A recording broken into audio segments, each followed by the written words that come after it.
Wassalatu wassalamu ala rasulillah Sayyidina Muhammad ibn Abdullah wa ala alihi wa sahbihi wa man walah.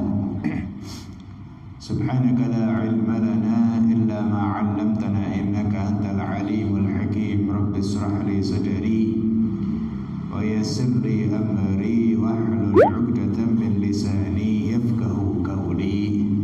Alhamdulillah, melanjutkan kembali pembahasan kita, pengawasan kita di dalam kitab Sulamut Taufiq yang disusun oleh Al-Imam Al-Habib Abdullah bin Husain bin Tahir rahimahullah nafa'ana bihi wa bi'ulumi fid dharain amin, di mana kita masih membahas tentang nawaqidul wudu,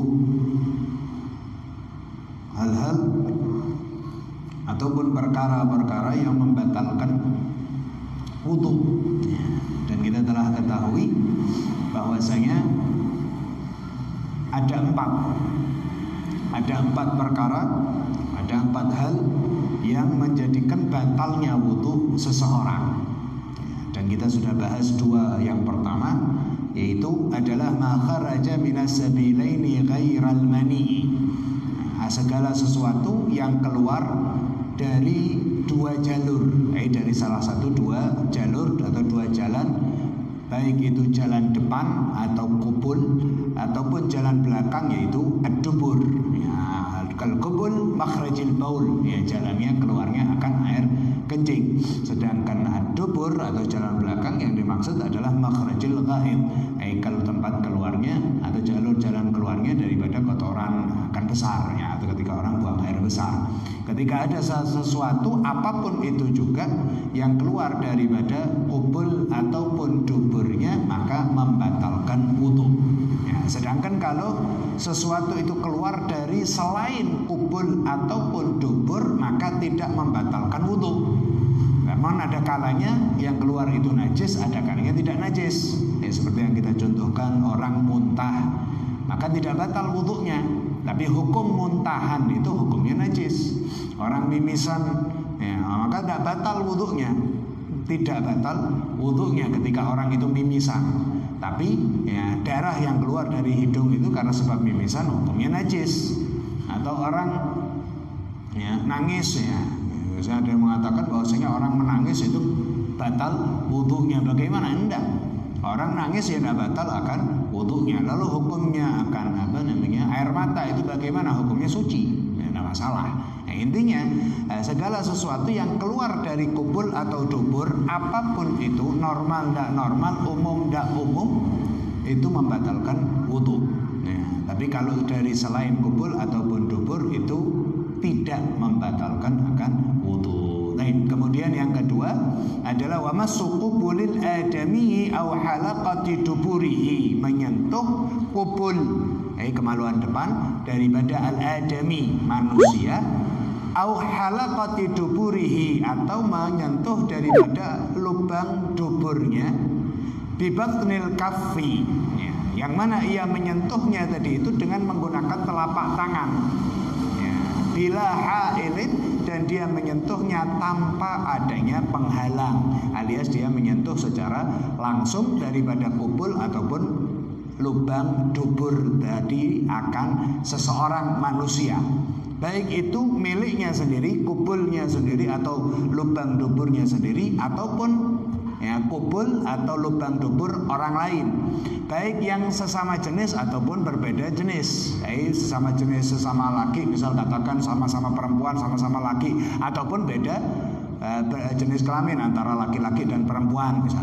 Entah itu ada hubungan mahram, entah itu ada hubungan mahram ataupun tidak ada hubungan mahram. Seperti halnya seorang bapak atau seorang ibu nyeboi anaknya, maka batal wudunya si ibu atau si bapak tadi itu ketika dia menyentuh kubul atau lubang dubur anaknya dengan menggunakan telapak tangannya tadi itu. Tidak peduli entah dengan syahwat ataupun tanpa syahwat, sadar ataupun tidak sadar, sesama berjenis kelamin sama, sesama laki, sesama perempuan, atau beda jenis kelamin antara laki dan perempuan, ya, entah miliknya sendiri ataupun juga orang lain, yang mana kalau sudah menyentuh kubul atau lubang dubur maka itu membatalkan wudu. Dan kita juga sudah bahas bahwasanya yang dimaksud telapak tangan adalah bagian yang tertutup saat ditempelkannya akan kedua tangan, ya, sambil sedikit agak direnggangkan, gitu. Ya, maka bagian yang tertutup itu adalah telapak. Ya, dan batal wudunya seseorang ketika menyentuh kubul dan lubang dubur dengan bagian tersebut. Tapi bagian yang nampak dari tangan itu adalah bagian zahir, bagian luar. Maka kalau menyentuh kubul atau lubang dubur dengan bagian yang luar, maka itu tidak membatalkan wudu. Ya, sebagai contoh, misalnya nyepoi anaknya pakai, ya, punggung tangan, waduh ini bapak sing duwe wudu, ini nyepoi awakmu batal iki wudu. Bagaimana itu nyepoi pakai punggung tangannya? Bagaimana? Oh, tidak masalah, tidak batal wudunya. Tapi kalau nyepoinya dengan menggunakan telapak tangan atau telapak jari, ya batal. Oh, tidak, saya pakai kaos tangan. Bagaimana kalau pakai kaos tangan? Tidak masalah. Karena yang membatalkan wudu itu ketika dia menyentuh secara langsung. Nah, dua hal ini, yang pertama ini daripada hal yang membatalkan wudu sudah kita bahas di waktu yang telah lalu. Nah, saat ini kita akan membahas yang ketiga. Daripada akan perkara ataupun hal yang membatalkan wudu adalah walamsu basyaratil ajnabiyyati ma'a kibarin, dan bersentuhannya akan kulit, ya, antara laki-laki dengan perempuan yang ajnabiyah, yang tidak memiliki hubungan mahram, yang tidak memiliki akan hubungan mahram. Bersentuhan kulit antara laki-laki dan perempuan yang tidak memiliki hubungan mahram atau ajnabi, asing, ya, atau yang tidak memiliki hubungan mahram, ma'akibarin, yang disertai dengan kibar, keduanya sama-sama besar. Ya, besar itu maksudnya apa? Besar itu maksudnya adalah balagha hadda syahwah, telah mencapai batasan syahwat, alias ketika orang itu melihatnya itu akan punya kehendak atau keinginan, timbul keinginan untuk menikahinya, atau timbul syahwat dari orang yang melihatnya. Nah, berarti kalau ada seorang anak sudah menimbulkan akan syahwat bagi orang yang melihatnya, maka itu anak disebut dengan anak yang kabir, besar. Dan berbeda antara besar dengan baligh. Kalau baligh ya tandanya 3, mencapai umur 15 tahun dengan kalender, menurut kalender Hijriyah, ya, tepat 15 tahun, itu baik bagi anak laki ataupun perempuan. Atau al-ihtilam, mimpi basah, baik itu bagi anak laki ataupun perempuan dengan catatan umurnya di atas 9 tahun saat ihtilam. Atau yang ketiga, yaitu keluarnya darah haid khusus bagi wanita ketika umurnya itu di atas daripada 9 tahun. Kapan ada salah satu dari 3 hal ini, maka dia dihukumi baligh. Ya. Tapi kalau besar ini, itu kalau misalkan kita berbicara di dalam hal hukum balighnya. Tapi kalau besarnya, hingga seseorang anak dikatakan besar hingga dapat membatalkan wudu, itu patokannya adalah ketika anak itu sudah bisa untuk menimbulkan syahwat bagi orang yang melihatnya. Kira-kira umur berapa? Ini tidak ada patokan. Umur pastinya itu tidak ada. Para ulama menyebutnya bil uruf, ya secara umumnya anak umur berapa yang biasanya itu menimbulkan daripada syahwat, ya sudah itu. Tapi sebagian ulama mengatakan bahwasanya ketika anak itu sudah mencapai umur 7 tahun, maka itu sudah dikatakan kabir, ya, dikatakan besar, yang mana itu membatalkan wudu. Ya, sebagian memberikan patokan umur 7 tahun. Tapi kalau kurang dari 7 tahun bagaimana? Ini khilaf, ada yang mengatakan membatalkan, ada yang mengatakan tidak. Tapi kalau 7 tahun, sebagian orang mengatakan oh itu sudah membatalkan akan wudu tadi itu. Tapi patokan besar bagi seorang anak itu adalah al-uruf, umumnya, yang berlaku di antara masyarakat. Kembali lagi, bahwasanya daripada hal yang membatalkan wudu adalah bersentuhan kulit antara laki-laki dan perempuan yang tidak memiliki hubungan mahram. Nah, di sini apa itu mahram? Ya, yang betul itu sebutannya adalah mahram. Ya, kalau bahasa Arabnya. Karena kalau sebagian orang itu mau nyebut bukan muhrim. Ya. Kalau muhrim itu artinya adalah orang yang tengah ihram atau yang berpakaian ihram, itu muhrim bahasa Arabnya. Kalau mahram ya itu adalah orang yang haram untuk dinikah. Ajnabiyah atau ajnabi itu kebalikannya, yaitu orang-orang yang halal untuk dinikah. Nah, ketika bersentuhan kulit antara laki-laki dan perempuan yang mana tidak memiliki hubungan mahram, bukan mahramnya alias ajnabi, maka batal wudunya. Loh, lalu siapa mahram saya? Nah, mahram secara keseluruhan itu ada 18 kelompok yang mereka adalah mahram, yang mereka adalah orang-orang yang haram untuk dinikah. Ya, tidak sah untuk kita menikahinya, haram untuk kita menikahinya dan tidak batal wudu.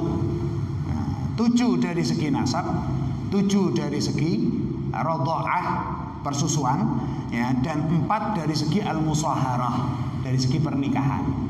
Kita bahas secara ringkas saja. Yang 7 dari segi nasab.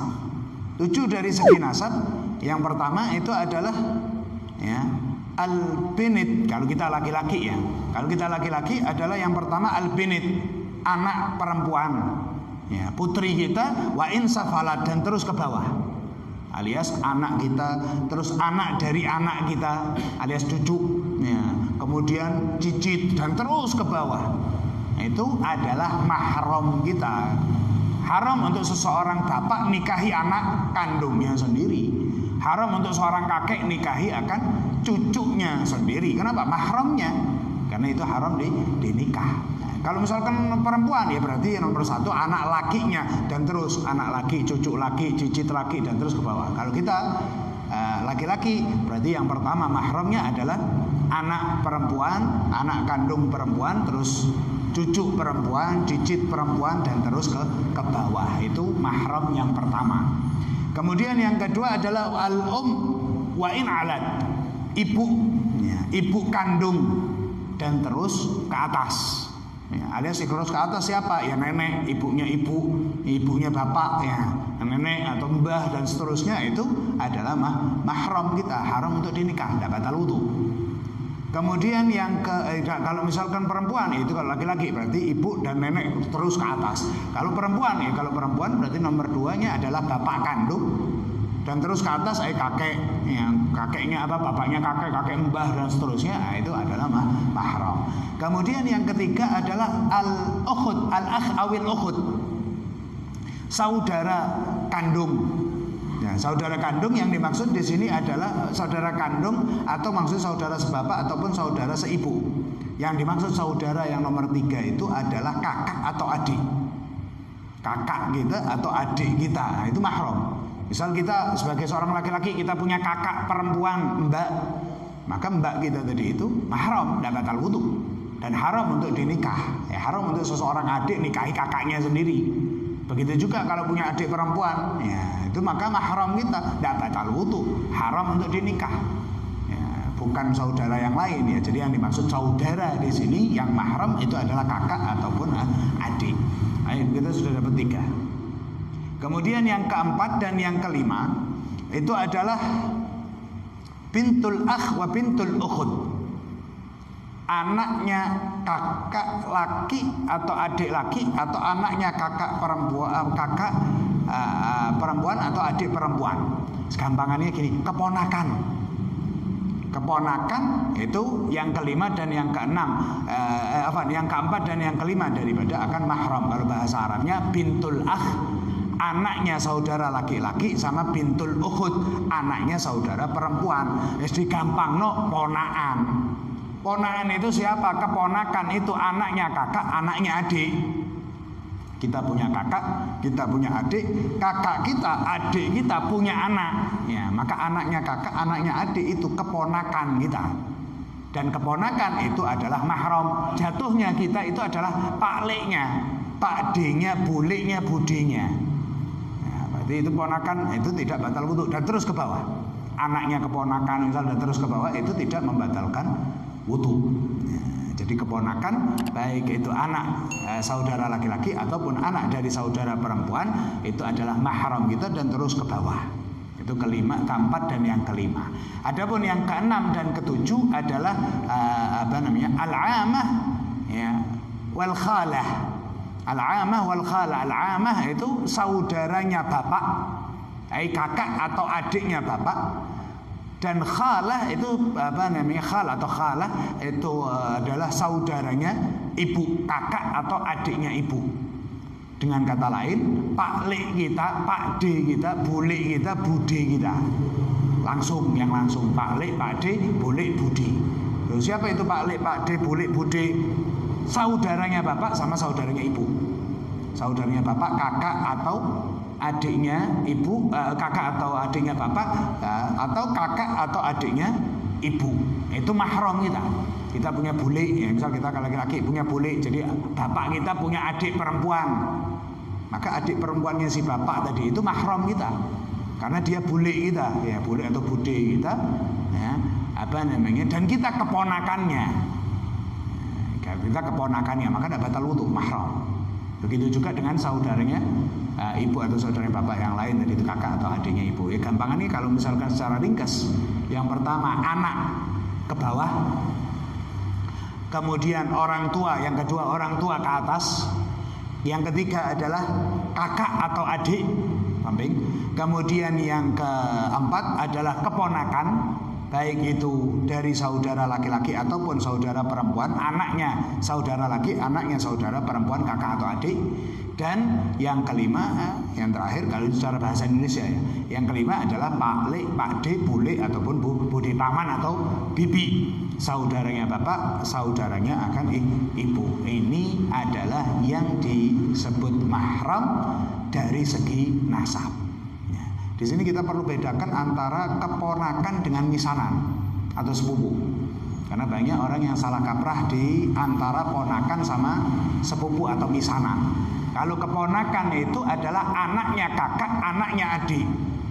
Kita punya kakak, kita punya anak atau sepupu. Kalau misalnya paman, anaknya bibi. Jadi kita punya pak le, punya pak de, punya bule, punya bude. Nah, pak le, pak de, bule, bude kita tadi itu punya anak. Maka anaknya tadi itu adalah misanan atau sepupu kita. Nah ini kan beda level. Kalau ponaan iso diketak ya. Lek misanan tidak iso diketak. Kalau ponaan itu kan kayak anak dewi di bawah.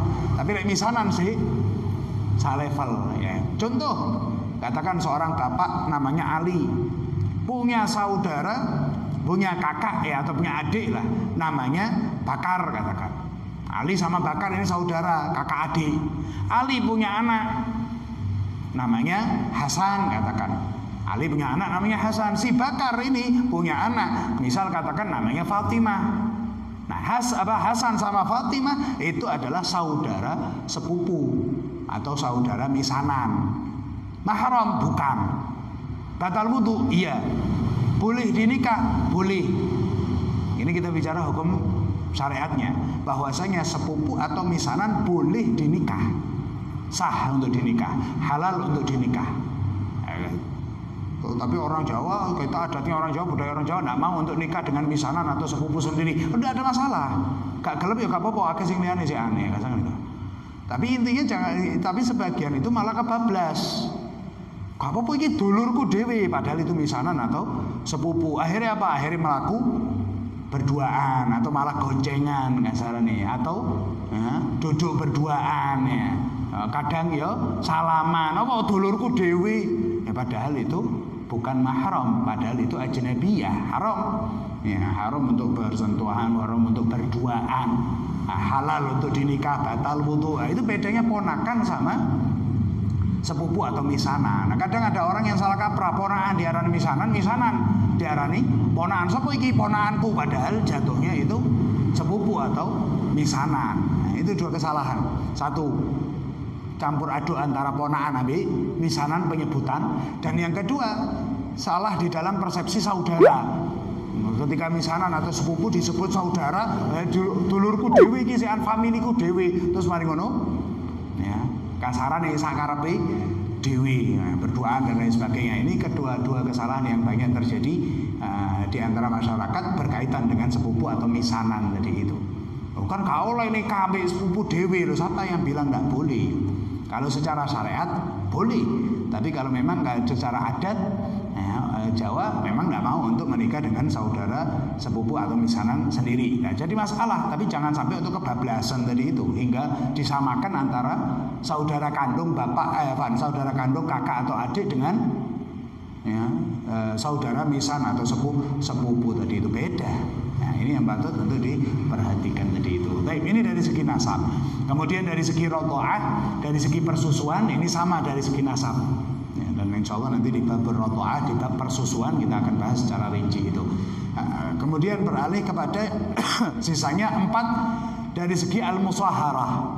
Dari segi al-musaharah dari segi pernikahan.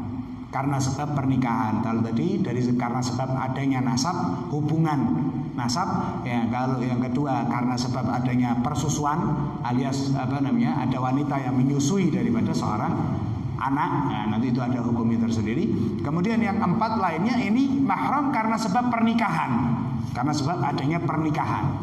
Dan itu ada 4. Yang pertama adalah ummuz zaujah, atau gampangannya morotuo, ibunya istri atau bapaknya suami, atau gampangannya morotuo. Morotuo itu adalah mahram. Mahram kalau siapa? Haram untuk kita menikahi mertua kita sendiri. Masih wis dadi mantan marotuwa kasarane. Loh, apa kok dadi mantan marotuwa? Iya, soalnya wis pegatan ambek anake. Enggak, saya sudah cerai kok sama anaknya. Setelah cerai sama anaknya terus mau menikahi akan ibu mertuanya. Loh, kan mantan ibu mertua, enggak apa-apa. Loh, udah haram. Dan haramnya ilal abad, sampai selama-lamanya. Jadi yang namanya mertua itu mertua sampai hari kiamat. Masih wis pegatan, masih wis ditinggal mati. Ya, hukumnya sama dengan ibu kandung sendiri, mertua itu. Ini satu. Dan yang kedua adalah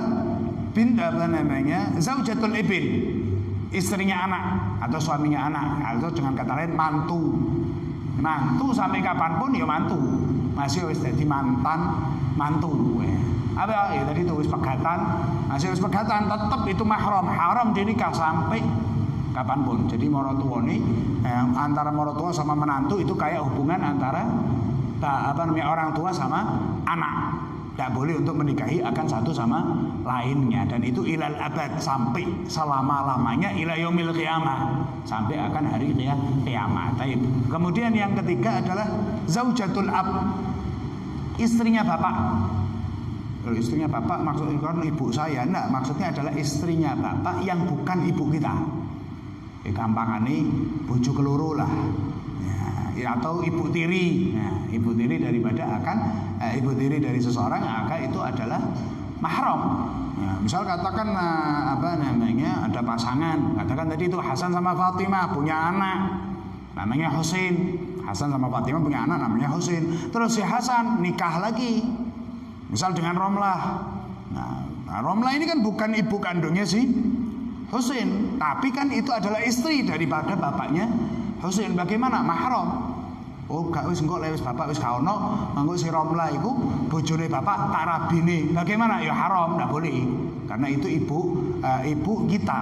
Ya, istrinya bapak yang juga adalah mahram tadi itu. Meskipun bukan ibu kandung, lah kan ibu tiri, bukan ibu kandung. Iya, tapi kan sudah dinikah oleh bapaknya. Maka haram untuk akan anak-anaknya tadi itu. Ini 3. Kemudian yang keempat adalah bintu zaujah. Bintu zaujah atau ar-rabibah, anaknya istri. Atau gampangannya anak bawaan. Atau apa biasa itu sebutannya? Ya, anak bawaan dan sebagainya itu. Ibaratnya ya, misal loh bagaimana? Ya misal katakan seseorang menikahi seorang janda, yang mana janda itu punya anak. Ya, maka ketika nikahi ibunya, haram untuk dia nikahi anaknya. Kenapa? Karena anaknya adalah anak tiri dan menjadi mahramnya. Ya salah kayak nikahi ibu ya anaknya gak oleh. Ya, ibaratnya seperti itu. Jadi mertua, menantu, kemudian ibu tiri, ya. Dan yang keempat adalah anak tiri atau anak bawaan dari anak bawaan tadi itulah kasarannya. Ya. Dan 4 ini langsung menjadi mahram bimujarradil aqd. Begitu akad qabiltu nikahaha wa tazwijaha bil mahril madhkur, saya terima akan nikahnya dan bla bla. Ya. Begitu selesai akad langsung jadi mahram. Kecuali yang satu. Nah, dari antara 4 ini semuanya itu langsung jadi mahram, begitu selesai akad langsung jadi mahram. Kecuali satu, yaitu akan anaknya istri. Anak bawaan tadi itu tidak langsung jadi mahram. Loh, kapan jadi mahramnya? Jadi mahramnya kalau sudah ngotek ibunya. Alias dalam artian ngotek ini dalam tanda kutip, alias dia sudah mengumpuli akan si ibu. Kalau dia sudah ngumpuli si ibu, maka anaknya jadi mahram. Tapi kalau baru ngakad, belum ngumpuli akan si ibu, maka anaknya belum jadi mahram. Loh, contohnya bagaimana? Ya, misal katakan gini. Dia ini misal katakan sekarang hari Senin, ya hari Senin dia ngakad dengan ibunya, kemudian dikumpuli, besoknya ketemu anaknya, bagaimana? Ya sudah jadi mahram, itu tidak boleh dinikah. Anaknya jadi mahram sudah. Kenapa? Karena sudah ngumpuli, sudah dikumpuli, itu akan ibunya. Tapi beda cerita kalau belum ngumpuli. Senin pagi akad, ya siangnya ketemu anaknya, lupa anaknya tak perlu ayu ya, lebih ayu timbangannya ibu misal katakan. Sore ini akhirnya pegatan sama ibu begini ya, malamnya nikahi akan anaknya, boleh tidak masalah. Loh, kan jadi mahram itu kan sudah nikahi ibunya. Khusus untuk masalah ini, kalau nikahi ibunya, anaknya tidak langsung jadi mahram, kecuali kalau sudah ngumpuli akan si ibu. Begitu sudah ngumpuli si ibu, baru anaknya jadi mahram. Tapi kalau belum muti, ya belum ngumpuli si ibu, anaknya belum jadi mahram. Tapi kalau morotua, menantu, terus sama ibu tiri, begitu qabiltu nikah, langsung sudah dia menjadi mahram. Wis mutik, gurung mutik, gak ngurus. Ya, mertua, menantu sama ibu tiri. Tapi kalau anak tiri, anak bawaan, itu syaratnya mengumpuli ibunya telah dikumpuli. Kalau belum dikumpuli, maka anaknya belum menjadi mahram. Nah, ini yang mana adalah orang-orang yang haram dinikah, yang mereka adalah mahram, yang kalau bersentuhan kulit dengan mereka maka tidak batal wudu. Kita sentuhan kulit dengan anak kita sendiri ya gak masalah. Kita sentuhan kulit dengan akan ibu kita sendiri ya gak apa-apa.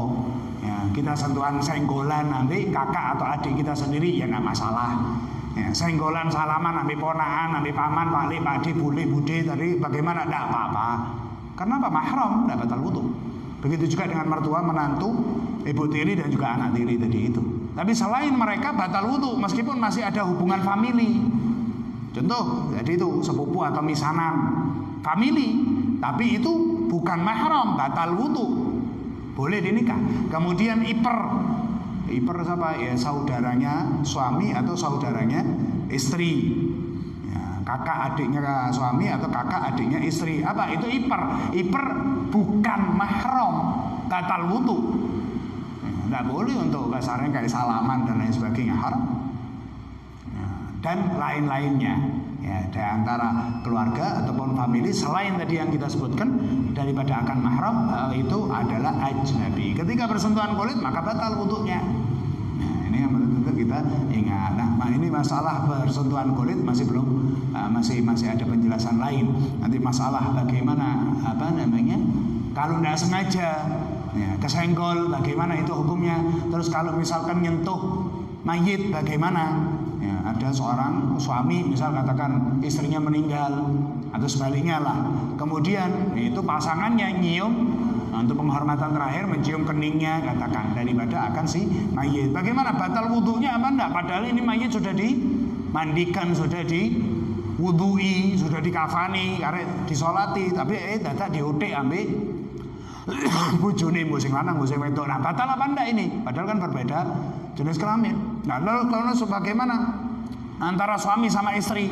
Kalau suami sama istri bersentuhan kulit batal atau tidak? Nah, ini insyaallah permasalahan-permasalahan tersebut kita akan bahas di waktu yang akan datang. Ini insyaallah sedikit banyak yang bermanfaat. Wassalamualaikum warahmatullahi wabarakatuh. Walhamdulillahirabbil alamin. Ala hadhihi aqlan salim min fadl al-akhirah wa sallallahu alaihi wa sallam niyatan salihah wa ila hadratin nabiy sallallahu alaihi wasallam.